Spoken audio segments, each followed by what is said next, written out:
धार्मिक नगरी उज्जैन में अक्षय तृतीया के पावन अवसर पर एक अनोखी आध्यात्मिक घटना देखने को मिली। सोशल मीडिया इन्फ्लुएंसर और एंकर हर्ष आचार्य ने सांसारिक जीवन त्याग कर संन्यास ग्रहण कर लिया है। अब वे साध्वी हर्षानंद गिरी के नाम से जानी जाएंगी।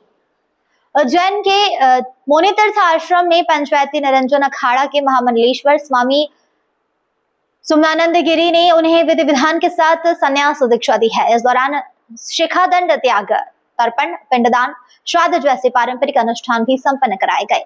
दीक्षा के बाद साध्वी हर्षानंद गिरी ने बताया कि अब उनका जीवन धर्म और समाज सेवा के लिए समर्पित रहेगा। उन्होंने कहा कि वे युवाओं को धर्म से जोड़ने, लव जिहाद जैसे मामलों में जागरूकता फैलाने और युवतियों के लिए सेल्फ डिफेंस अभियान शुरू करने का काम करेगी। बता दें आपको, उन्होंने कहा कि आज से हर्षाचार्य नहीं बल्कि साध्वी हर्षानंद गिरी धर्म और राष्ट्रहित में काम करेगी। इस अभियान की शुरुआत उज्जैन से ही की जाएगी। संवाददाता कमल चौहान की रिपोर्ट। आज आपने पिंडदान किया है और दोबारा जो है सनातन की ओर जा रही है, क्या कुछ इसको देना चाहिए?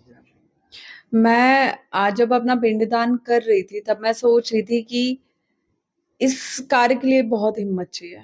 जीते जी अपना पिंडदान करना, सबको पीछे छोड़ना और एक नए जीवन की शुरुआत करना, ये कोई साधारण काम नहीं होता है।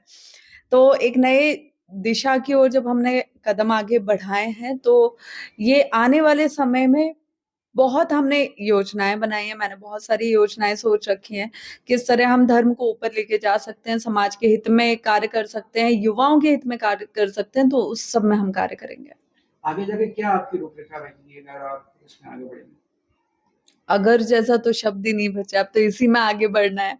तो आगे जाके मैं अभी तक क्या हो रहा था ना कि हर्षा रिछारिया किसी अखाड़े से जुड़ी है, लेकिन अब हर्षानंद गिरी किसी से जुड़ी नहीं है, सिर्फ मेरे गुरु हैं और मैं हूँ, और उनके मार्गदर्शन में, उनके सानिध्य में आगे धर्म परिवर्तन को लेके, लव जिहाद को लेके, नशा मुक्ति को लेके, लेट नाइट कल्चर को लेके, रेप के खिलाफ, इन सब चीजों पे हम धीरे धीरे काम शुरू करेंगे। कहीं पहले पिछले भी कुछ समय पहले भी आप पे जो है संतों की ओर से विरोध जताया गया था, इसको लेकर किस तरीके से आगे आप सोचेंगे? देखिए, कुछ विरोधी जो है ना वो हर जगह होते हैं।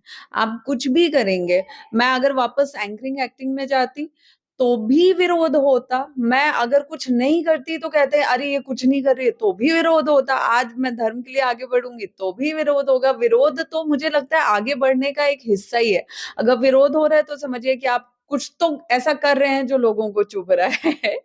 तो लेकिन उससे ये नहीं हो सकता ना कि हम काम करना बंद कर रहे हैं। हमें तो कुछ ना कुछ करना पड़ेगा। और अगर मुझे पता है, आपको पता है, समाज को पता है, मेरे गुरुजी को पता है सबसे मेन, कि मैं कुछ गलत नहीं कर रही हूँ, तो फिर उसको करिए और निरंतर करिए, तब तक करिए जब तक उस कार्य में सफलता नहीं हो जाती। और सफलता का मतलब ये नहीं होता है कि आपका नाम हो जाए। सफलता का मतलब होता है कि आप दूसरों का जीवन बदलने के लिए सफल ना हो जाए।